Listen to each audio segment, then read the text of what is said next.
தந்தை தாயும் நீ என்னுயிர் துணையும் நீ சஞ்சலமது தீர்க்க வந்த தேசிக வடிவும் நீ உனையலால் மற்றொரு துணை காணேன் அந்த மாதியும் அளப்பரும் ஜோதியே ஆதியே அடியார்த்தம் சிந்தை மேவிய தாயுமானவன் எனும் சிறகிரி பெருமானே ஆதி அந்தம் காட்டாத முதலாய் எம்மை அடிமைக்கா வளர்த்து எடுத்த அன்னை போல நீதி பெரும் குருவாகி மனம் வாக்கு எட்டா நிச்சயமாய் சொச்சமதாய் நிமலமாகி வாதமிடும் சமய நெறிக்கு அரியதாகி மௌனத்தோர் பால்வெளியாய் வயங்கா நின்ற ஜோதியை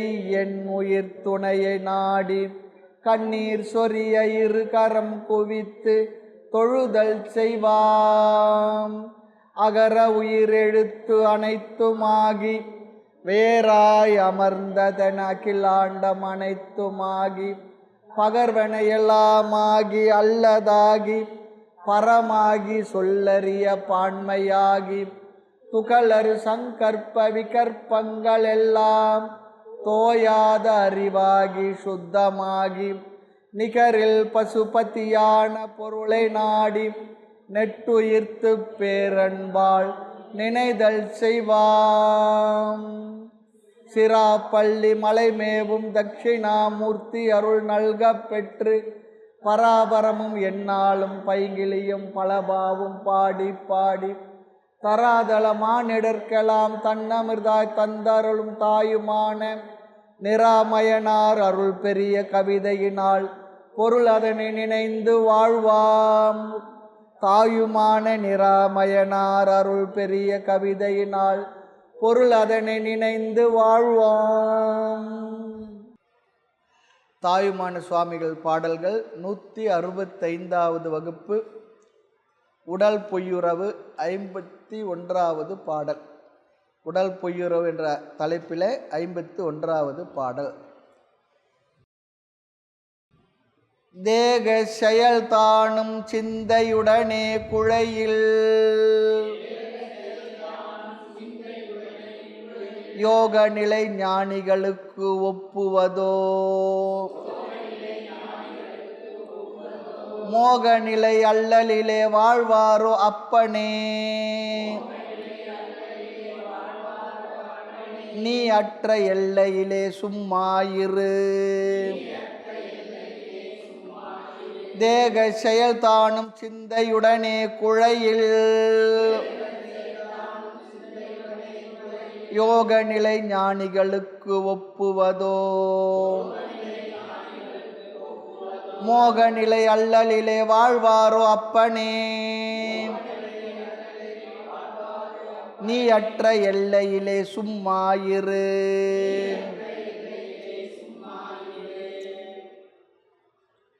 மனமே நீ பிறந்த எல்லையிலேயே சும்மா இரு என்கின்றார். எங்கு பிறந்தாயோ அங்கே இருன்றார். சிந்தை பிறந்ததும் ஆங்கே, அந்த சிந்தை இறந்து தெளிந்ததும் ஆங்கே, எந்த நிலைகளும் ஆங்கே, யான் தான் இரண்டற்று ஒன்றாக இருந்ததும் ஆங்கே. எங்கன்னா ஆத்மாவில். அவ்வளோதான். நீ எங்கேருந்து தோன்றி அங்கேயே இருன்னுட்ட. நீ எங்கேருந்து வந்தியோ அங்கேயே இரு. நதி எங்கேருந்து தோன்றியதோ அங்கேயே இருந்துடுன்ற. அது போல எதிலிருந்து வந்தது எல்லாம் ஆத்மாவுடைய இருப்பினால் மனம் செயல்படுகின்றது. மனதுடைய செயலினால் உடலானது உணர்வுடன் இருக்கின்றது. அந்த உணர்வுடன் கூடிய மனமானது இந்திரியங்களோடு சேர்ந்து உலகத்தில் தொடர்பு வைத்து கொண்டு விவகாரங்களை செய்கின்றது, அறிகின்றது, பார்க்கின்றது, கேட்கின்றது, நுகர்கின்றது, சுவைக்கின்றது, எல்லாம் செய்கின்றது. அனைத்துக்கும் ஆதாரமாக இருப்பது எது? இருப்பாக இருப்பது ஆத்மா. அந்த பிரம்மத்தினுடைய இருப்பிலே தான் அனைத்தும் செயல்படுகின்றது. அந்த இருப்பினாலே அது செயல்படலை. எப்படி சூரியனுடைய வெளிச்சத்தில் மற்ற எல்லாம் செயல்படுகின்றதோ, இங்கே அறையில் இருக்க வெளிச்சத்தில் நாம் சேர் எடுத்து போடுறோம், மைக்கை செட் பண்ணுறோம், கேட்குறோம், பாடுறோம், பேசுகிறோம், எழுதுகிறோம், எல்லாம் நடக்கின்றது. ஆனால் அந்த வெளிச்சத்துக்கு எப்படி அதனால் பாதிப்பு இல்லையோ சம்பந்தம் இல்லை. ஆனால் அது இருப்பிலே எல்லாம் எப்படி நடக்கின்றதோ அதுபோல் ஆத்மாவில் தான் அனைத்தும் தோன்றியது, ஆத்மாவில் தான் அனைத்தும் சென்று ஒடுங்கும். ஏன்னா ஆத்மாவுடைய தன்மை சத்தியம், ஞானம், அனந்தம், பிரம்ம எல்லாம் பார்த்துருக்கிறோம். எது சத்தாகும், சித்தாகும், அனந்தமாகும், பூரணமாக இருக்கின்றதோ அதுவே பிரம்ம. இதெல்லாம் நான் பார்த்துருக்கோம். எங்கேருந்து தோன்றியதோ அங்கே தான் ஒடுக்கும். காரணம் என்னென்னா, இதற்கு தனி ஒரு ஐடென்டிட்டி அடையாளம் கொடுத்துட்டோம்னா ஏகம் பிரம்மம் என்பது என்ன ஆகிடும், பிரச்சனைக்காகும். லட்சணத்தில் பார்த்தோம்னா இரண்டாவதாக ஒன்று இருப்பதாக நாம் எடுத்துக்கொண்டாலே, அதுக்கு இருப்பு தந்து விட்டாலே அத்வைதம் சித்திக்கா. எல்லாம் ஆரம்பத்தில் பிரித்து சொல்கிற உபதேசத்திற்காக நமக்கு ஆத்மா அனாத்மாலாம் பிரிக்கிறோம். பிறகு இந்த அனாத்மா எங்கே கொண்டு போய் போடுறது, அடிக்கடி நமக்கு வர்றது, அதுவும் ஆத்மாவினுடையது தான். சித்தும் ஜடமும் சிவத்தை விட இல்லை என்ற நித்தன் பரமகுரு நேசத்தான். சுத்த நிலை பெற்றோமே ஞான நிலை சொல்லி கற்றோமே மோனக்கரு. சத்து சித்து ரெண்டுமே என்னென்னா அந்த பிரம்மத்துக்கு அந்நியமாக இல்லை, ரெண்டுமே அதுதான். இது சத்து ஜடம், இதில் சித்து வெளிப்படலை, உணர்வு வெளிப்படலை. இந்த உடலும் தத்துவப்படி ஜடம்தான், மனதும் ஜடம்தான், புத்தியும் ஜடம்தான், இந்திரியங்களும் ஜடம்தான். ஏனென்றால் ஜடமான இந்த பஞ்சபூதங்களில் வந்த இந்த உடல் எல்லாமே என்ன, அதுவும் ஜடம்தான். ஆனால் இந்த ஜடத்துக்கு உணர்வுத்தன்மை, சேதனத்தன்மையை கொடுத்தது எதுவென்றால் அந்த ஆத்மாவுடைய பிரதிபிம்பம், ஆத்மாவுடைய இருப்பினால் இவைகள் செயல்படுகின்றது. இது அத்வைத சித்தாந்தத்தில் ரொம்ப அழகாக இந்த கருத்தை சொல்லி தான் நமக்கு இதை அழகாக புரிய வைக்கிறாங்க. அதுக்கு பேர் சிதாபாசன். மனதில் வெளிப்படுகின்ற சித்துக்கு பெயர் தான் சித்தினுடைய ஆபாசம். ஆபாசம் சொன்னால் தமிழ் ஆபாசம் இல்லை, தமிழ் ஆபாசம்னா அசிங்கன்னு சொல்லி அர்த்தம், அது இல்லை. அதை போல ரிஃப்ளெக்டட் கான்ஷியஸ்னஸ் சொல்கிறோம் பாருங்க, அதுதான். அதனுடைய இருப்பை வாங்கி கொண்ட இந்த மனதும் உணர்வுடையதை போல இருக்கின்றது. அது அந்த ஆத்மாவே நேரடியாக செயல்படுறது சொல்லி சொன்னால், ஆத்மா கிரியைகளை செய்கின்றது சொல்லி வந்தா நிஷ்கிரியாக என்று சொல்லப்படும் ஆத்மாவின் லட்சணத்துக்கு ஹானி வந்துடும். ஹானின்னா என்ன, தப்பு வந்துடும். அது எதையும் செய்வதில்லை, ஆனால் அதுதான் அனைத்தையும், அது நெருப்பில் அனைத்தும் செயல்படுகின்றது. இப்போது ஒரு அலுவலகத்தில் ஒரு எம்டி இருக்கார், அவர் தான் எல்லாம். அவருடைய இருப்பினாலே இந்த அலுவலகம் என்ன பண்ணும், அவர் இருக்கிறான்னு தெரிஞ்சாவே எல்லாம் ஒழுங்காக விளைச்சு. அப்பா வீட்டில் இருக்காருனாவே பையன்லாம் என்ன பண்ணுவான், ஒழுங்காக படிக்கிறா போல் பாவடையாவது பண்ணுவான். அதுக்கு ஒரு ஆள் இருக்கும், அப்பா வராடுறான்னு வந்து ஓடி வந்து சொல்லுவான், டே அப்பா வராடுறா அம்மாவை ஏமாற்றிடுவாங்க. அப்பா இருக்காருனா வீடெல்லாம் கப்சிப்புன்னு இருக்கும், கொஞ்சம் கண்டிஷனாக இருந்தாருன்னா. அதுபோல் ஆத்மாவுடைய இருப்பினாலேயே இவை அனைத்து அப்போ எங்கே தோன்றியதோ அங்கே தான் அது இருந்தது வரும். நல்ல பாட்டு இது. சிந்தை பிறந்தது மாங்கே, அந்த சிந்தை இறந்து தெளிந்தது மாங்கே, எந்த நிலைகளும் அங்கே யான் தான் இரண்டற்று ஒன்றாய் இருந்ததும் அங்கே. அப்படின்னா எது ஒன்றாக இருக்கிறது, எது ஆத்மா தானே. ஆத்மா தானே, அது ஒன்று தானே இருக்குது, அது கண்ணியமாக வேறு எதுவுமே இருக்கலையே. அப்போ அதை கண்ணியமாக ஒன்று இருக்குன்னு அதுக்கு ஒரு இருப்பை கொடுத்துட்டோம்னா ரெண்டு வந்துடும், துவைதம் வந்துடும். அதுக்கு மேலே துவைதமாக இருந்தான்னா விசிஷ்டாத ஒன்று, ரெண்டாக இருந்தானா, 4 இருந்தானா, 100 இருந்தான்னா பேதம் தானே. சித்தை நாமின் ஜடத்தை நாமின் சத்தான உண்மையை சாரவா நல்லறிவே. நல்லறிவு அந்த கண்ணில் சொல்கிறார். சித்து நான் சொல்கிறதா, ஜடத்தை நான் சொல்கிறதா, இது ரெண்டுத்தையும் ஆராய்ச்சி சத்தான உண்மைதானே சாரவா நல்லறிவு. அதிலிருந்து உண்மையை நீ தெரிஞ்சுக்கோன்னு சொல்கிறார், நல்லறிவை தெரிஞ்சுக்கோன்னு சொல்கிறார். சித்தம் ஜடமும் நான் தான். இந்த ஜடத்தில் உணர்வு வெளிப்படலை, இதில் வெளிப்படுது, அவ்வளவுதான், வேற ஒன்றும் இல்லை. மனதில் வெளிப்படுது. அதனால தான் இறந்த பிற்பாடு அந்த உடம்புல ஏன் அதுக்கு முன்னே இருந்த அந்த உணர்வோடு கூடியதாக அது இருக்கலை. அதுலேருந்து தெரியுது உடம்பு ஜடம்தான், அதனுள்ள ஏதோ இருந்த இதை ஆட்டு வைத்து கொண்டு இருந்தது, ஏதோ நாட்டு. தோல்பாவை நாளால் சுமையாகும் ஜீவன் என்றிங்க ஆர்ப்பால் எடுத்தது எவராலே பராபரமே. தோல் பொம்மை இது உள்ள ஏதோ ஒன்று ஆட்டு வித்துக்கிட்டு இருந்தா, அது எவராலன்னு கேட்குறார். எவராலன்னா ஜீவனாலே, ஆத்மாவாலே தான் சொல்கிறார். இது ரொம்ப அற்புதமான ஒரு கான்செப்ட். இது அழகாக மனதில் புரிந்து கொண்டு மனதில் செட் ஆகிடணும், உட்காந்துடணும். இதுதான் அப்படி சொல்லி. ஆக இங்கே என்ன சொல்கிறார் தாய்மானவர், தேக செயல்தானும் சிந்தையுடனே குழையில். தேக செயல் சொல்லி சொன்னால் தேகம் உலகத்தை ஒட்டி இருப்பது, இந்த பிரபஞ்சத்தை சார்ந்தது இந்த உடல். சிந்தை என்பது அதில் சிந்தையில் இருப்பது என்ன? அறிவு அல்லது ஞானம். அறிவு புத்தியில் தானே அறிவு இருக்கு. ஆமாம், புத்தியில் அறிவுனி. ஆமாம், புலன்களில் உணர்வுனி, அப்படி தான் சொல்கிறோம் பாருங்கள். அதுபோல் இந்த புத்தியில் இருப்பது தான் ஞானமயமாக இருப்பது, அறிவுமயமாக இருக்கிறது. ஆக சிந்தை சொல்லி சொன்னால் ஞானத்தை ஒட்டி நிற்பது. தேகம் என்பது பிரபஞ்ச விவகாரத்தை செய்து கொண்டிருப்பது நமக்கு கிடைத்த ஒரு அற்புதமான ஒரு கருவி. இந்த விவகாரத்தை விட்டு உலக விவகாரத்தில் அபிமானம் நீங்கி இருக்கணும்னு சொல்கிறார். நீங்கி இருக்கும் நிலை, பரத்தை சார்ந்து இருக்கணும்னு சொல்லி சொல்கிறார். இருந்தாலும் இங்கே தேக செயல்தான சிந்தையுடனே குழையில். அப்படி இல்லாமல் இந்த செயல்களை, உடலுடைய செயல்களை அறிவோடு சேர்த்து நாம் பிணித்து கொண்டால், சேர்த்து வைத்து கொண்டால், சிந்தை குழைதல் என்பது சிந்தை பிரபஞ்ச மாயையில் வயப்பட்டு நடப்பது. அப்படி இல்லாமல் அதை நாடாது பரத்தை நாடி நிற்கும் நிலையை தாங்க சொல்றார். தேக செயல்தான சிந்தையுடனே குழையில் சேர்ந்திருந்தால் யோக நிலை ஞானிகளுக்கு ஒப்புவதோ. அவர்கள் செய்யக்கூடிய யோக நிலை, மோட்சத்தை பெறுவதற்கான சாதனை நிலை இருக்கோ, அது ஞானிகளுக்கு பொருந்துமான்னு சொல்லி கேட்கிறார். ஒப்புவதோ. இந்த இரண்டையும் நாடாமல் ஞானிகள் யோக நிலையும் கடந்து அதற்கு மேல் பிரம்மானந்தத்தில் ஆழ்ந்திருக்கும் நிலைன்னு சொல்றார். தேக செயல்தான சிந்தையுடனே குழையில் யோக நிலை ஞானிகளுக்கு ஒப்புவதோ. சேர்ந்து இருப்பது அவங்க ஒப்புக்கொள்ளக்கூடிய விஷயமானா இல்லை. இதையும் கடந்து உள்ள ஆத்ம தத்துவம் ஞான் என்று புரிந்து கொண்டுள்ள பிரம்ம நிலை சொல்றார். அழகான வார்த்தை இது. நமக்கு மேலோட படித்தா ஒரு மாதிரி இருக்கா போல் தான் தோன்றுகின்றது. ஆனால் என்னன்னா, ரெண்டுத்தையும் சேராமல் அவர் நான் இவைகளை கடந்த ஆனந்த ஆத்மா என்ற அறிவில் நிற்கும் நிலை, அதுதான் யோக நிலை சொல்லி சொல்கிறார். சேர்ந்துக்கிட்டா என்ன? அது ஞானிகளுக்கு பொருத்தம் உடையதான பொருத்தம் இல்லாதது. ரெண்டு நான் தான் சொல்ல முடியுமா?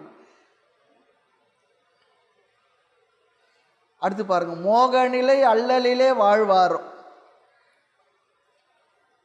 மோகநிலை என்றால் பிரபஞ்ச மாயையில் சிக்கிக்கொண்டு அல்லல் படுவார்களோ. இங்க யோக நிலை சொல்றார், மோக நிலை சொல்றார். மோகம் என்பது என்ன? மயக்கம்.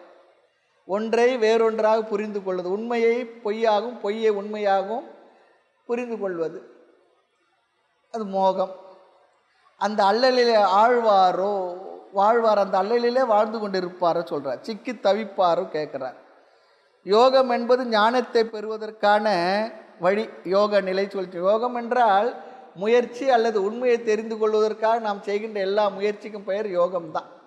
அவனுக்கு ரொம்ப யோகக்காரமாக ரொம்ப யோகம் அடிச்சதுன்றது அங்கே லக்கின்ற அர்த்தத்தில் சொல்கிறோம். அது இல்லை. இங்கே யோகம் என்பது நாம் செய்கின்ற சாதனங்கள். அதனால தான் பிறகு கர்ம யோகம், ஞான யோகம், தியான யோகம், பக்தி யோகம். பகவத்கீதையில் யோகம் என்ற தலைப்பு, நாங்கள் தலைப்புன்னு அர்த்தம் பார்த்தோம். நம்ம இருந்தாலும் கூட அந்த கருத்துக்களை சொல்கின்ற பகுதி சொல்லி அந்த இடத்துல அர்த்தம். கர்ம யோகம் சொல்கிறோம் பாருங்க. சாங்கிய யோகம், அர்ஜுன விஷாத யோகம், 18 அத்தியாயத்துக்கு அந்த யோகன்ற வார்த்தை சேர்ந்தே வரும். அங்கே தலைப்புன்னு சொல்லி அர்த்தம். அடுத்து யோகம் சொல்லி சொன்னால் நம்மை பக்குவப்படுத்திக் கொள்வதற்காக நாம் செய்கின்ற எல்லா சாதனங்களையும் உள்ளடக்கியதற்கு பெயர் யோகம். இங்கே தேக செயல்தானும் சிந்தையுடனே குழையில் யோக நிலை ஞானிகளுக்கு ஒப்புவதும். உடலையும் மனதையும் ஒன்று சேர்த்து கொண்டு அவர்கள் அதை அதுவே என்று இருப்பது யோக நிலையில் இருக்கக்கூடிய ஞானிகளுக்கு ஒப்புக்கொள்ளக்கூடியது என்றால் இல்லை. மோகநிலை அல்லலிலே வாழ்வாரோ. இப்படிப்பட்ட மோகநிலை எது? உடலும் சிந்தையையும் அல்லது உடலையும் ஆத்மாவையும் சேர்த்து நாம் புரிந்து கொள்கின்ற இந்த மோக நிலை இருக்கே, அந்த அல்லலில் வாழ முடியும் என்றால் இல்லை. அப்பனே, நீ அற்ற எல்லையிலே சும்மா இரு. நீ அற்ற நிலை என்பது அபேத நிலை, பேதமற்று ஒன்றாக இருக்கும் நிலைன்னு போட்டுவிடுறார். பேதமற்று ஒன்றாக இருக்கும் நிலை. நாம் என்னவா இருக்கோம்? நான் என்கின்ற இந்த மனதை கொஞ்சம் அமைதியாக யோசனை செய்து, இந்த மனது நான் இல்லை என்று மனதில் தான் புரிஞ்சுக்கிறோம். அந்த புரிதலிலே இந்த மனம் நான் இல்லை சொல்லி சொன்னால் இந்த மனதை சார்ந்து இருக்கக்கூடிய எதுவுமே நாம் இல்லை. அப்படி யோசனை பண்ணி பாருங்கோ. அல்லது மனதை கடந்து ஒன்று இருக்கா யோசனை பண்ணி பாருங்கோ. என்ன இருக்கு? மனதற்ற நிலை, மனதில்லாத நிலை, மனம் இறந்த நிலை அப்படிலாம் சொல்றது என்ன சொல்லி சொன்னா, பேதமற்று இந்த ஆத்மாவை புரிந்து கொண்ட நிலை சொல்லி அர்த்தம்.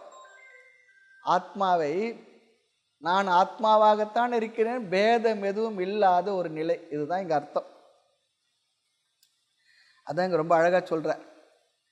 மனமாகி அப்பனே ஞான நெறியில் செல்லும் மூதறிவு உடையோர் உடம்பின் செயல் மனதுடன் குழையும் யோக நெறியை பின்பற்ற சம்மதிப்பார்களோ அவர்கள் மனத்துடன் இணைந்து விருப்பம் கொண்டு அவ்விருப்பத்தால் வரும் துன்ப வாழ்க்கை வாழ விரும்புவாரோ.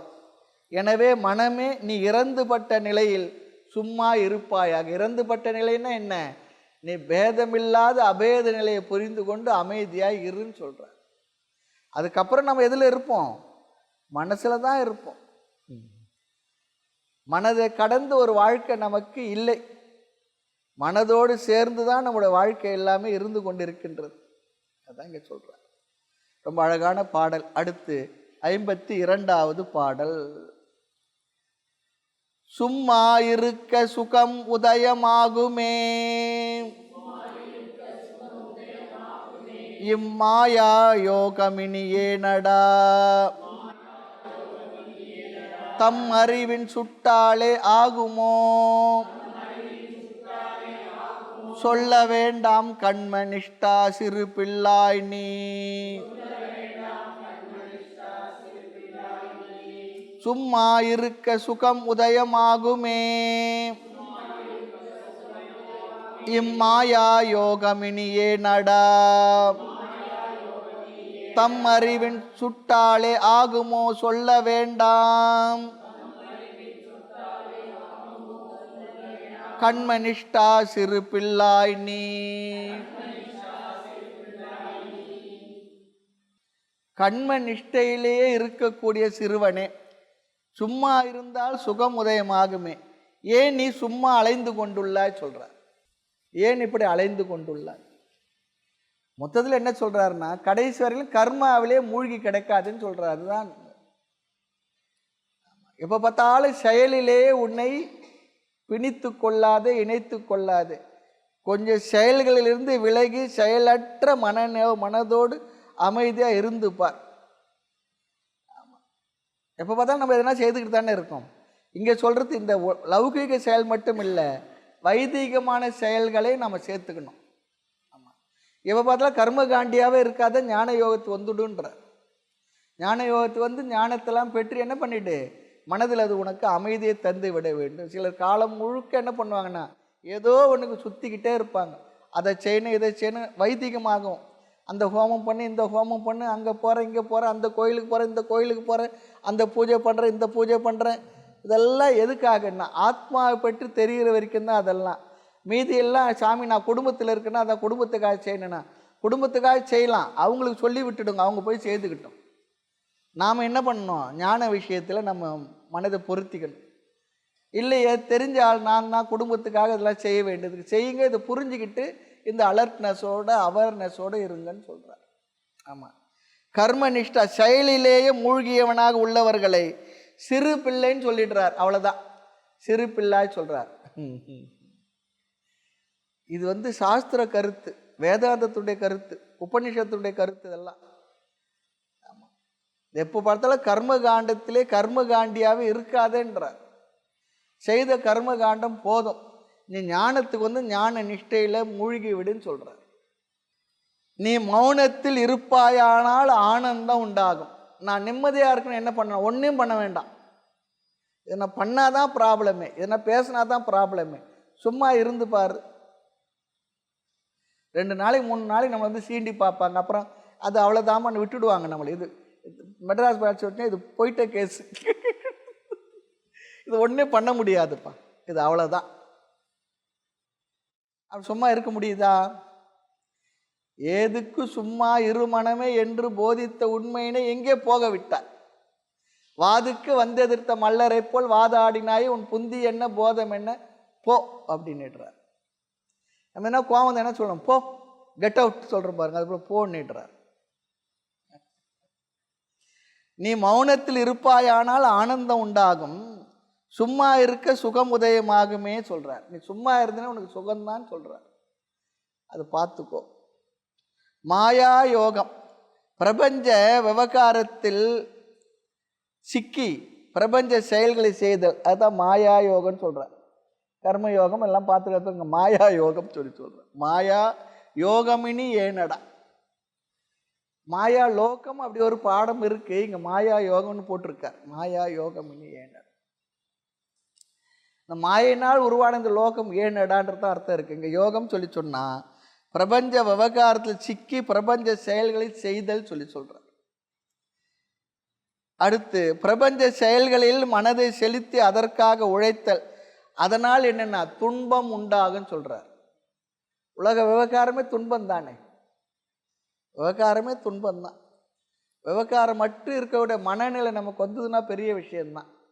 அதுக்காக உடல் வியாபாரத்துக்காக சில செயல்கள் செய்ய வேண்டியது இருக்கு. தூங்கணும், எந்திரிக்கணும், சாப்பிடணும், அதுக்காக சில செயல்கள் செய்து தான் ஆகணும். அதிலிருந்து நாம் சரீர யாத்திரா பிச்சத்தை, சரீர யாத்திரைக்காக சில செய்து தான் ஆகணும். அது இல்லாதது நம்மளால் இருக்க முடியாது. இருந்தாலும் அளவாக வைத்துக்கொள். நல்ல அழகான கருத்தை எல்லாம் இந்த பாடலில் சொல்றார். பிரபஞ்ச செயல்களில் மனதை செலுத்தி அதற்காக உழைத்தல், அதனால் துன்பம் உண்டாகும். மௌன யோக நிலையால் இன்பம் உண்டாகும். சும்மா இருக்க சுகம் உதயமாகுமே. இந்த மாயா யோகமினி ஏனடா, தம் அறிவில் சுட்டாலே ஆகுமே. சொல்ல வேண்டாம் கர்ம நிஷ்டா சிறு பிள்ளாய் நீ. மௌன யோக நிலையால் இன்பம் உண்டாகுன்றார். மௌனம் சொல்லி சொன்ன என்ன, சொல்லில் மௌனம், செயலில் மௌனம், மனதிலும் மௌனம். சித்த மௌனம், செயல் வாக்கெல்லாம் மௌனம், சுத்த மௌனம் என்பால் தோன்றின் பராபரமே. ஆத்ம ஞானத்தை தெளிவாக புரிந்து கொண்டதால் மனதில் வந்த அந்த அமைதியினால் என்ன, மனம் அமைதி அடைந்து விட்டால், சித்தம் அமைதி அடைந்து விட்டால் அப்புறம் என்ன, செயலும் இல்லை வாக்கும் இல்லை. கேட்டால் பேசுவோம், இல்லைன்னா அமைதியாக இருப்போம். நமக்கு என்ன இருக்கோ அதை மட்டும் செய்து கொண்டு, இந்த உடல் இருக்கு அதுக்காக என்ன செய்யணும், எந்திரிக்கிறது, தூங்குறது, எதோ நம்மளால் முடிஞ்சால் இருக்கிற இடத்துல எதை செய்து கொண்டு அமைதியாக இருந்து விடுவது. அப்படி இருக்க முடியுதுன்னா இதுதாங்க பெரிய ஒரு விசேஷம். ஆரம்பத்தில் நிறைய செயல்படணும், ஆனால் நிறைவில் ரொம்ப அமைதி வந்துடணும். அப்படி இருக்க முடியுதா பார்க்கணும். ஆனால் நம்முடைய நாடி நரம்பெல்லாம் என்ன இருக்குது, மனதில் எல்லாம் அணுவிலையும் செயல் செயல் செயல் செயல் அப்படிதான் இருக்கு. அறிவுபூர்வமாக புரிந்து இந்த செயலற்ற அமைதி அடைந்து விட்டார். ஆக மௌன யோக நிலையால் இன்பம் உண்டாகும். அந்த நிஷ்டையை விட்டு பிரபஞ்சத்தில் ஏன் உழன்று கொண்டிருக்கிறாய், அதையே இம்மாயா யோகம் இது இனி ஏனடான்னு கேட்கிறார்.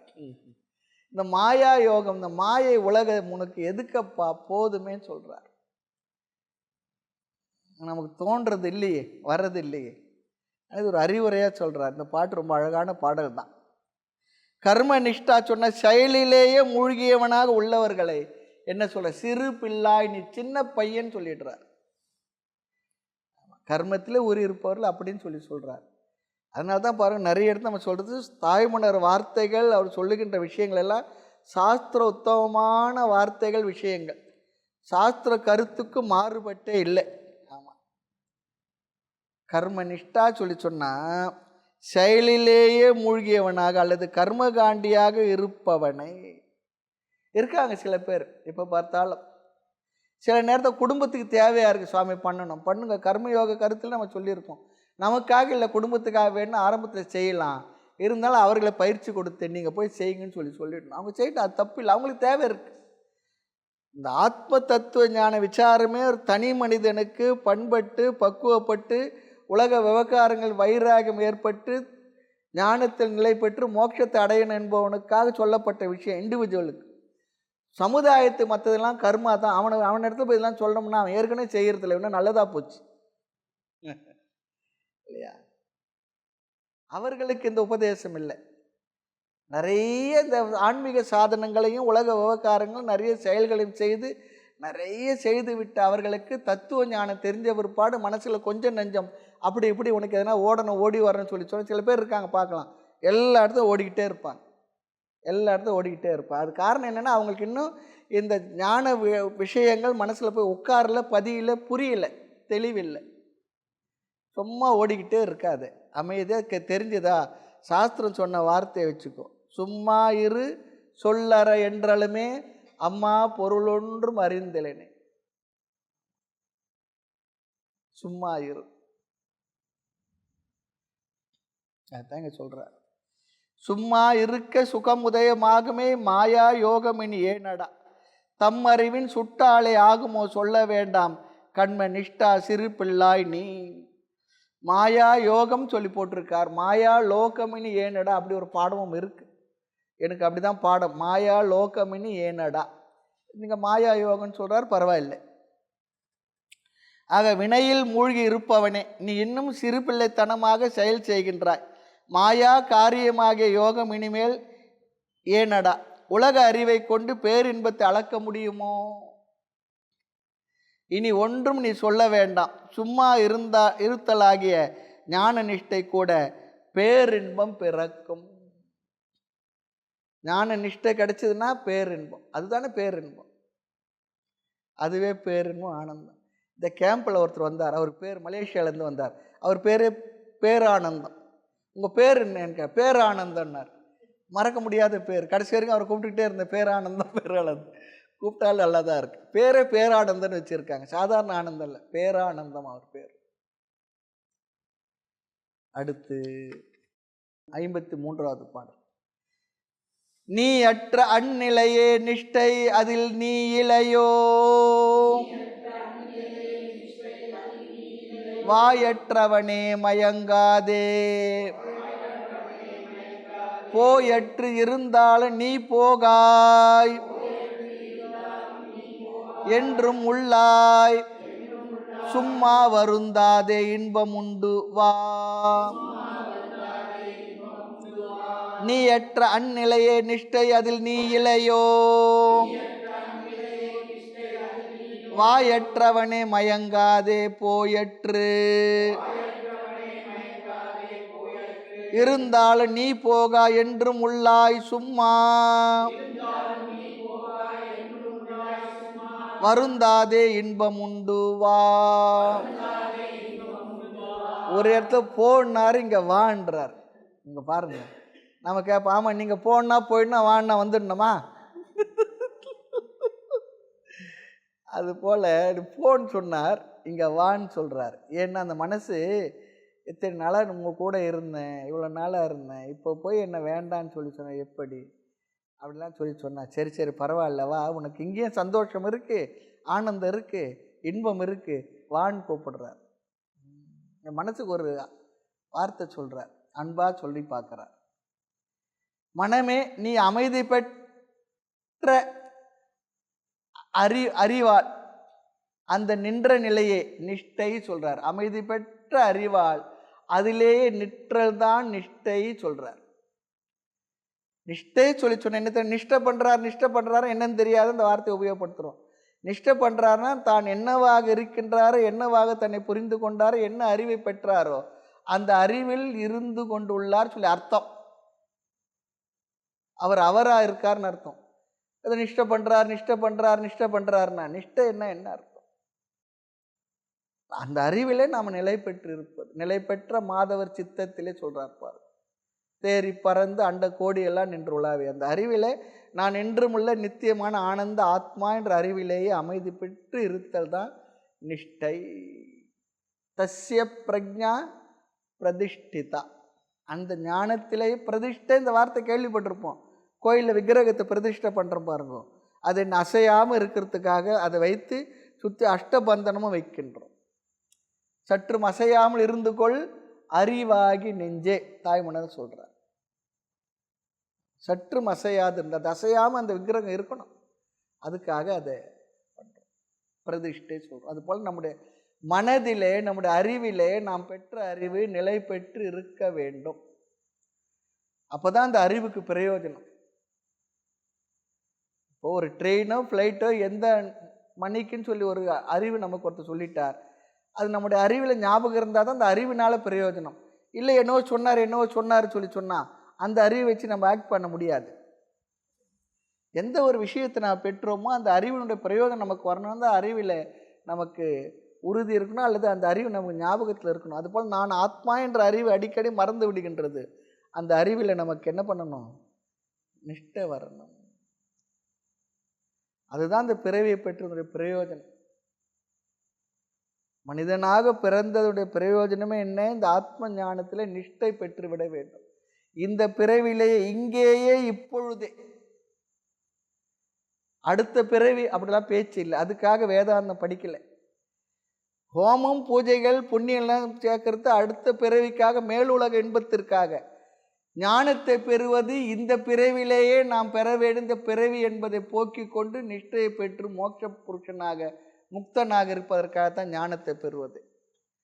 இப்போ ஞானத்தை கேட்குறேன், நான் அடுத்த பிறவியில் பார்த்துக்கிறேன், அடுத்த பிறவிக்காக இல்லை, இங்கேயே இப்பொழுது. நம்ம பண்ணுற எடுத்து ஒன்றும் இல்லை. என்ன அறிவை பெற்றோமோ அந்த அறிவை மனதில் நிலைநிறுத்தி கொள்வதற்கு அன்றாட ஒரு அரை மணி நேரம் இந்த ஆத்மாவுடைய லட்சணங்களை எல்லாம் பகவான் கீதையில் 2வது அத்தியாயத்தில் 11வது ஸ்லோகம் முதல் 25வது ஸ்லோகம் வரையிலும் 13 ஆத்ம லட்சணங்கள் நினைக்கிறேன் சொல்லியிருக்கார். அல்லது உபநிஷதங்கள் கீதையில் சொல்லியிருக்கு. இன்னொன்று இருக்குது, நீங்கள் தாண்டவராய சுவாமியுடைய கைவெளி நாணயத்தை படித்தீங்கன்னா நான் நினைக்கிறேன் 147 148 பாட்டத்தில் சந்தேகம் தெளிதல் படலத்தில் ஆத்மா லட்சணங்களை ரொம்ப நேர்முகமாக எதிர்மறையாக நிறைய சொல்லியிருக்கார். 28 30 சொல்லியிருக்கார். அதையெல்லாம் குறித்து வைத்துக்கொண்டு, அதை விளக்கத்தை குறித்து வைத்துக்கொண்டு ஒரு வாரம் 10 நாளைக்கு அந்த அறிவே நான் ஆத்மா சொல்லிச்சுன்னா ஆத்மா லட்சணங்கள். நான் என்றும் உள்ளவன். இப்போ எனக்கு என்ன இருக்குது? நான் இறந்துட போகிறேன்னா இல்லாத போய்டுவேன்னா இல்லை, நான் என்றும் உள்ளவன், நித்தியன். ஆமாம், நிராமயன். எனக்கு நோயே இல்லை. நோய் என்பது என்னை உடலாக கருதி கொண்டு உடலுக்கு வருவது, ஆத்மாவுக்கு நோய் இல்லை. இந்த எண்ணம் எல்லாம் என்ன பண்ணால் நான் மனதில் இருக்கக்கூடிய தேவையில்லாத இந்த விஷயத்தெல்லாம் அது நீக்கணும். ஆத்மா நான், ஆத்மாவாக எனக்கு எந்த நோயும் இல்லை.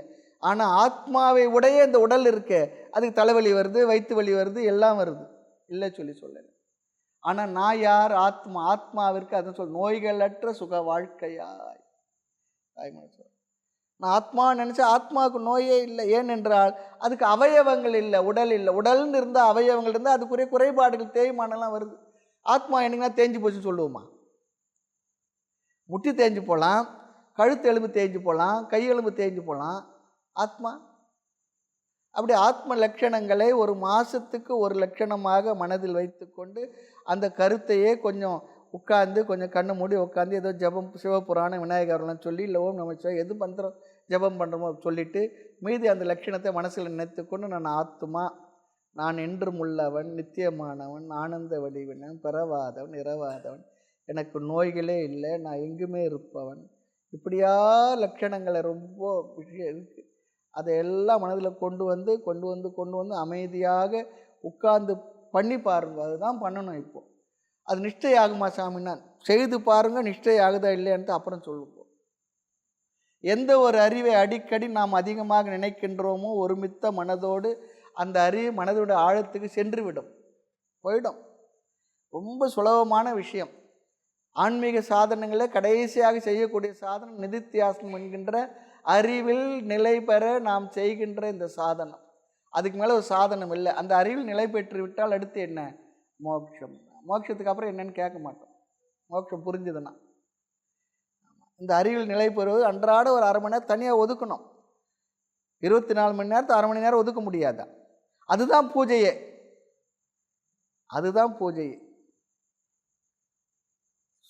சாமிக்கு ஏதோ விளக்கேற்றி வச்சுட்டு ஒரு தூபம் போட்டுட்டு 12 போட்டுட்டு அது செய்யலனாட பரவாயில்ல செய்யக்கூடாதுன்னு சொல்லலை.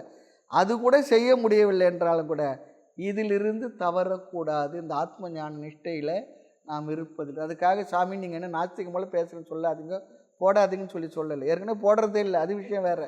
போடாதீங்கன்னா ரொம்ப நல்லது, அவர் சாமியாரே சொல்லிட்டா இருப்பான். அது இல்லை இங்கே கருத்து, அது இல்லைங்க தாத்பரியம். ஆனால் இந்த அறிவை மனதில் என்ன பண்ணணும்? கொண்டு வந்து மறுபடியும் நிறுத்தணும். மறுபடியும் மறந்துடும், மறுபடியும் ஓடி போயிடும். கொஞ்சம் கொஞ்சமாக இந்த அறிவை நாம் என்ன பண்ணோம், நினச்சி பார்க்கணும். தன்னருளால் நினைவுக்குள்ளே வைத்து வைத்து பார்ப்பவரை தானாக என்னால் வளர்த்து காக்கும் தன்மயமாம் ஆனந்த தெய்வம் தன்னை. தாய்மலர் வார்த்தை தான். அத்துவித அனுபவத்தை அனந்தமரை இன்னும் அறியோம் நித்தியத்தை நிராமயத்தை தன்னருளால் நினைவுக்குள்ளே வைத்து வைத்து பார்ப்பவரை தானாக என்னால் வளர்த்து காக்கும் தன்மயமாம் ஆனந்த தெய்வம் தன்னை. அங்கே தெய்வம் சொன்னார், இங்கே பிரம்மன்னு எடுத்துக்கும், ஆத்மான்னு எடுத்துக்கும். ரொம்ப முக்கியமானது. எவ்வளோ நாளைக்கு தான் படிச்சுக்கிட்டே இருக்குது, ஸ்ரவணம் எவ்வளோ நாளைக்கு தான் செய்துக்கிட்டே இருக்குது, மனநம் எவ்வளோ நாளைக்கு தான் செய்கிறது. நிதித்தியாசனத்துக்கு வந்துடணும் இல்லையா? கேட்ட அறிவை நிலை பெறுவதற்கு பயிற்சி பண்ணணும் இல்லையா? சொல்லிய பாட்டின் பொருள் உணர்ந்து சொல்லுவார் அவர் தான் என்ன, செல்வர் சிவபுரத்துள் உள்ளார் சிவனடிக்கு பல்லோரு மேத்த பணிந்து. அழகாக சொல்லி முடிச்சிட்டார் மாணிக்க வாசக சுவாமிகள். சொல்லிய பாட்டு பொருள் உணர்ந்து சொல்லுன்னா அந்த உணர்ந்து சொல்லுகின்ற அந்த அறிவில் நிற்பது தான் அங்கே சொல்கிறார். அவங்க தான் என்னென்ன, சிவனடிக்கு அப்படின்னு என்ன, பிரம்மமாக இருப்பார். நீயற்ற அந்நிலையே நிஷ்டை. நீ என்றது மனதை, நீயற்ற என்பது மனம் ஒடுங்கிய நிலை அல்லது மனம் அமைதி பெற்ற நிலை, மனதினுடைய சேஷ்டைகள் எல்லாம் குறைந்த நிலை. இந்த குழந்தைங்க என்ன பண்ணோம், வயது ஆக ஆக தான் சேஷ்டையெல்லாம் குறையும். அதுக்கு முன்னே அது பண்ணுறது தாங்க முடியாத இருக்கும் இல்லையா? அதுபோல் இந்த மனதும் கூட இந்த அறிவை பெறுவதற்கு முன்னே அதனுடைய விவகாரம் வேறையாக இருக்கும். இந்த அறிவை பெற்ற பிறகு இந்த அறிவில் நாம் எவ்வளோ தூரம் நிலை பெறுகின்றோமோ அந்த அளவு மனதுடைய சேஷ்டைகளும் அமைதி பெற்றுவிடும், நிறைவு பெற்றுவிடும். அதில் ஏதோ இருக்குன்னு நினைக்கிறதுனால தான் அதை நோக்கி ஓடுது. அதில் ஒன்றும் இல்லைன்னு தெரிஞ்சுருந்தா என்ன பண்ணோம், ஆமாம் அமைதி பெற்று நம்ம இடத்துல வந்து உட்காந்துடும். எங்கே என்ன ஓடுனீங்களே என்னன்னு கேட்டேன், ஒன்றும் இல்லை அப்படின்னு வந்துட்டேன், உட்காந்துட்டேன், அவ்வளோதான். மனசும் அப்படி தான். அது வரையில் என்னென்ன அங்கே இருக்குது இங்கே இருக்குன்னு ஓடிக்கிட்டே இருக்கும். வாழ்க்கையில் பார்க்குறோம் நம்ம. நீ என்றது மனதை, நீயற்ற என்பது மனது ஒடுங்கிய நிலை. நாம வச்சு மனது இல்லாத போறேன்னு செத்து போனீங்களே இறந்த நிலை சொல்லிலாம் இல்லை. மனது இயற்கையினுடைய சிருஷ்டி, இறைவனுடைய சிருஷ்டி. அதை நாம் அழிக்க முடியாது, இறக்கணுன்றது அவசியம் இல்லை. மனதோடு தான் நம்ம வாழ முடியும். இந்த உடலோடு நாம் இருக்கின்ற வரை மனதிலிருந்து பிரிந்து நம்மால் வாழ முடியாது. அந்த மனது நான் இல்லை என்ற அறிவு மட்டும்தான் நமக்கு வேணும். இந்த உடல் நான் இல்லை என்கின்ற அறிவு எப்படி, அதுபோல் மனதும் நான் இல்லை. அப்படி இந்த ஆத்ம ஞானத்தை கொடுத்து விட்டால் மனது அமைதியை அடைந்து விடும், ஒடுங்கி விடும். ஆழ்ந்த உறக்கத்தில் மனம் என்னவா இருக்கு, எங்கே இருக்கு, இல்லைன்னு சொல்ல முடியுமா? இருக்கு. என்னவா இருக்கு, எப்படி இருக்கு, ஒடுங்கி இருக்கு. விரிந்த மனம் ஒடுங்கும் வேளையில் பரந்த நானாக அருள்வாழி பராபரமே. இந்த மனமானது விரிந்து இருக்கும் பொழுது என்னன்னா அதுதான் நான் நினச்சிக்கிட்டு இருக்கேன், பறந்து இருக்கு. அது ஒடுங்கிச்சுன்னா எல்லாம் ஒடுங்கிடுது. ஒரு வகையில் மனதினுடைய வெளிப்பாடு தான் உலகம். மனதுடைய ஒடுக்கம் தான் என்ன, உலகமற்ற நிலை.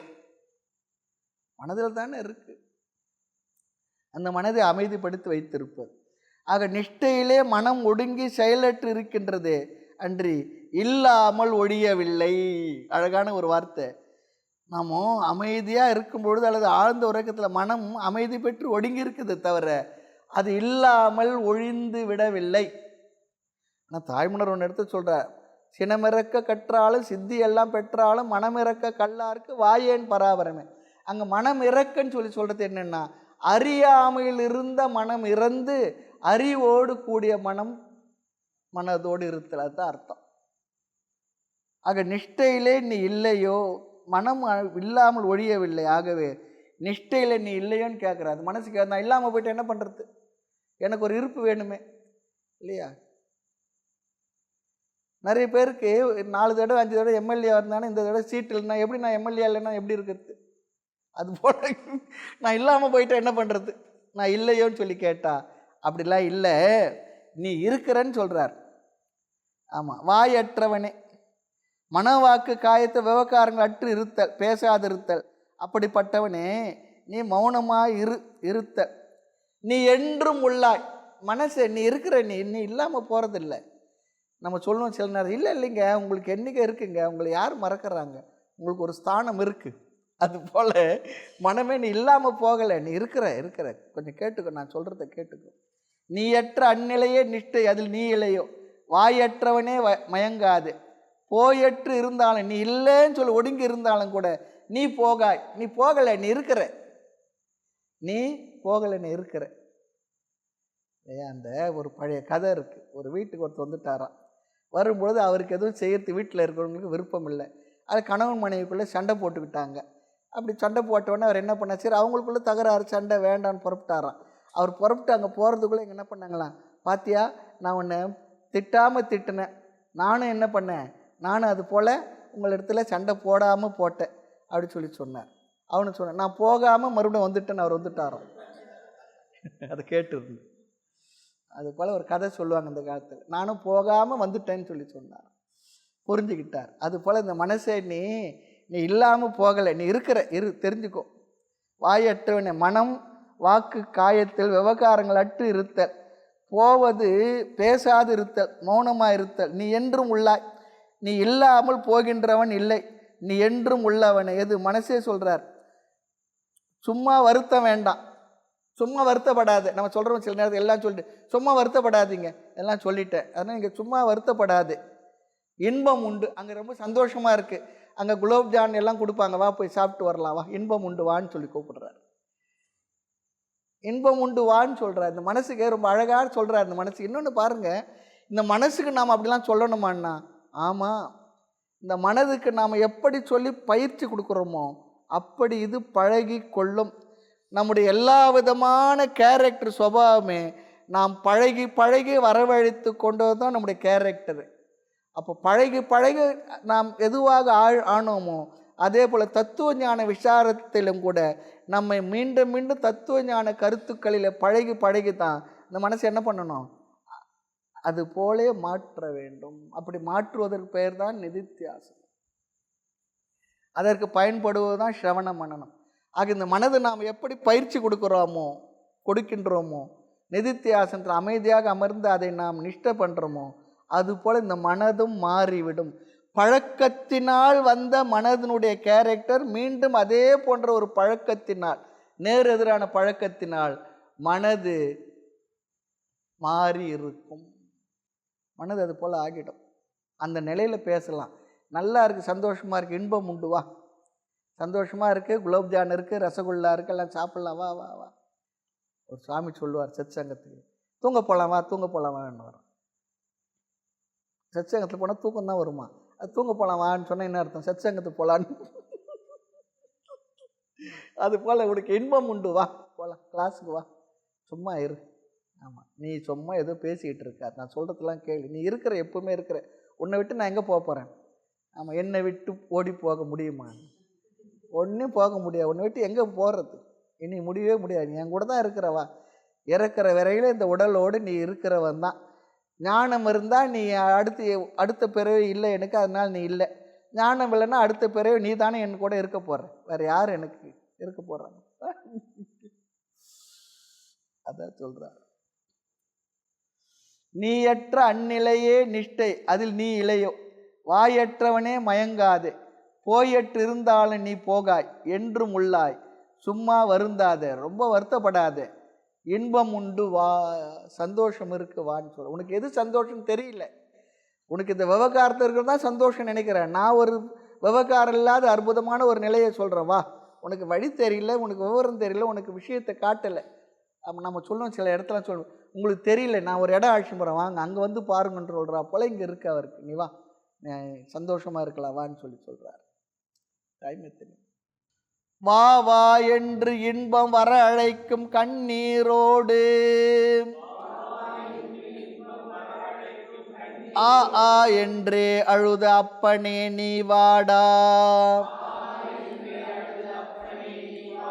எல்லாம் நமக்கு எனவே ஈந்தனையே, ஈந்தபடி நில்லாய் அதுவே நிலை. வா வா என்று இன்பம் வர அழைக்கும் கண்ணீரோடு, ஆ ஆ என்றே அழுத அப்பனே நீ வாடா, எல்லாம் நமக்கு எனவே ஈந்தனையே, ஈந்தபடி நில்லாய் அதுவே நிலை. ஆ ஆ என்று அழுத அப்பனே வாடா, உடல் பொருள் ஆவி மூன்றையும் நமக்கு கொடுத்தனையே சொல்ற. எல்லாத்தையும் நான் கொடுத்துட்டேன், நீ கொடுத்துட்டியே, கொடுத்த பிற்பாடு என்ன நீ வான்னு சொல்ற. பேரின்ப பேற்றினை வருக வருக என அழைக்கும் சொல்லும், அதனால் கண்களில் நீர் சொரியும் மெய்ப்பாடும் ஆகிய இவை தோன்ற ஆ ஆ என்று மனம் இறங்கி அழுது அழைக்க வந்து உயிர்க்கு உதவும் தந்தையே. இறைவனை சொல்றார் தந்தை. வா வா என்று இன்பம் வர அழைக்கும் கண்ணீரோடு, கண்ணீரும் கம்பளையும் கற்பனையா பாடுகின்றேன், கண்ணீரும் கம்பளையும் சொற்பனத்தும் காணேன் சொன்னேன் பராபரம். இங்க என்ன உண்மையிலேயே என்னன்னா, அந்த கண்ணீரோடு ஆ ஆ என என்றே அழுத அப்பனே நீ வாடா, நீ ரொம்ப அழுதுகிட்டு இருக்காது, நீ வா வாடா. எல்லாம் நமக்கு எனவே இந்தனே, எல்லாம் எனக்கு என்று கொடுத்துட்டு பகவான் கூப்பிட்டு சொல்றா போல சொல்றாருங்க. ஆமா, நீ எல்லாத்தையும் கொடுத்துட்ட, எல்லாத்தையும் எனக்கு கொடுத்துட்ட. அப்படி கொடுத்தபடி ஈந்தபடி நில்லாய், அது கொடுத்தபடி நில்லு. ஆமா, அதுவே நிலை, அதுதான் நிலை. நின்ற நிலையே நிலையாய் ஆனந்தன்னு சொல்ற ஒரு இடத்துல, நின்ற நிலையே நிலையாய் பேரானந்த நிலையே. பாட்டு ஞாபகம் வரல. நினைவொன்றும் நினையாமல் நிற்கு நகம் என்பார், நிற்கும் இடமே அருளா நிட்டை அருளுட்டும் தன்னை என்று மறந்திருப்ப அருள் வடிவானது மேல் தட்டி எழுந்திருக்கும் தன்மையமே அதுவாம். பிணையொன்றும் இல்லை இந்த இன்பம் என நிலையும், பெற்றாரை பெறவாமை பெற்றார் மட்டும்தான் மனை என்றும் மகவென்றும் சுற்றம் என்றும் அசுத்த வாதனையாம் ஆசையொழி மண்ணொரு சொற்கொண்டே. ரொம்ப அழகான நின்ற நிலையே நிலை, அதுவே பேரானந்த நிலை, அதுவே உனது நிலை, அதுவே ஆத்மாவாக இருக்கும் நிலை, அதுவே பிரம்ம நிலை. உன்னிலையும் எந்நிலையும் ஒரு நிலை என்று உழலும் அவத்தையாகி, ஒரு இடத்த வேற மாதிரி சொல்றார். எல்லாம் ஒண்ணுதான். ஆக பேரின்ப பேற்றினை வருக வருக என அழைக்கும் சொல்லும், அதனால் கண்களில் நீர் சொரிய மெய்ப்பாடும் ஆகிய இவை தோன்ற ஆ ஆ என்று மனம் இறங்கி அழுது அழைக்க வந்து உயிருக்கு உதவும் தந்தையே. இறைவனே, நீ என்னை அருகில் அழைத்து உடல் பொருள் ஆவி மூன்றையும் ஒப்படைத்தமையை சுட்டிக்காட்டி கொடுத்தது கொடுத்தபடி அந்நிலையில் உறுதியாக நில், அதுவே உண்மை நிலை என்றும் கூறினாய் அல்லவா. நீ எந்த நிலையில நின்னையோ எல்லாவற்றையும் எனக்கு கொடுத்து விட்டு அதுதான் உண்மை நிலை என்று நீ சொல்லி இருக்கின்றாய் அல்லவான்னு கேட்கிறார். இறைவன் இடத்துல, இந்த பரம்பொருள் இடத்துல கேள்வியா கேட்கிறார். அதுதான் நிலை, ஆமா, அதுதான் உண்மையான நிலை அப்படி சொல்லி என்ன சொன்ன இல்லையா அப்படின்னு சொல்லி கேட்கிறார். இந்த நினை கொடுத்தபடி ஈந்தபடி கொடுத்தபடி எல்லாற்றும் கொடுத்துட்டு என்னையே முன்னிடத்துல கொடுத்து விட்டு, ஆமா, வா வா என்று இன்பம் வர அழைக்கும் கண்ணீரோடு ஆ ஆ என்றே அழுத அப்பனே நீ வாடா, நீ வா. எல்லாம் நமக்கு எனவே இந்தனை, எல்லாவற்றும் நின்னதென்று நின்னிடத்தே தந்தேன், இன்னும் என்னை இகழுற வாட்டினால் பின்னை உய்கிலேன் பேதையின் ஆவியே சொல்றார். எல்லாவற்றும் உன்னிடத்துல கொடுத்துட்டேன், அப்புறமா என்ன அவஸ்தைப்பட வச்ச என்ன பிறகு பேதையின் ஆவியே சொல்ற. பேதைன்னு சொல்றார். நின்னிடத்தே தந்தேன், இருந்தாலும் என்னை இகழுற வாட்டினால் பின்னை உய்கில, மறுபடியும் நான் உய்ய மாட்டேன்னு சொல்றேன். உய்யும்படிக்கு நின் திருக்கருணை ஒன்று கொடுத்தால் உடையாய்ப்பாள், பொய்யும் மெய்யும் அழுக்காரம் புடைப்பட்டோடு நன்னறியாம், எந்த படியும் அருள் வாய்க்கு எனக்கு எப்படி அருள் செய்வாய், வந்த துயர் அற்றவர்களிய பரமானந்த பழம்பொருளே. சில வார்த்தைகளை ரொம்ப அழகா போட்டு பேசியிருக்காரு பாடலாம். மேலும் விஷயங்களை அடுத்த வகுப்பில் பார்க்கலாம். மூர்த்தி எல்லாம் வாழி, எங்கள் மௌன குரு வாழி, அருள் வார்த்தை என்றும் வாழி, அன்பர் வாழி பராபரமே. ஓம் பூர்ணமத பூர்ணமிதம் பூர்ணாத் பூர்ணமுதச்யதே பூர்ணஸ்ய பூர்ணமாதாய பூர்ணமேவாவசிஷ்யதே. ஓம் சாந்தி சாந்தி சாந்தி. ஹரிஹி ஓம் ஸ்ரீ குருப்யோ நமஹ. ஹரிஹி ஓம்.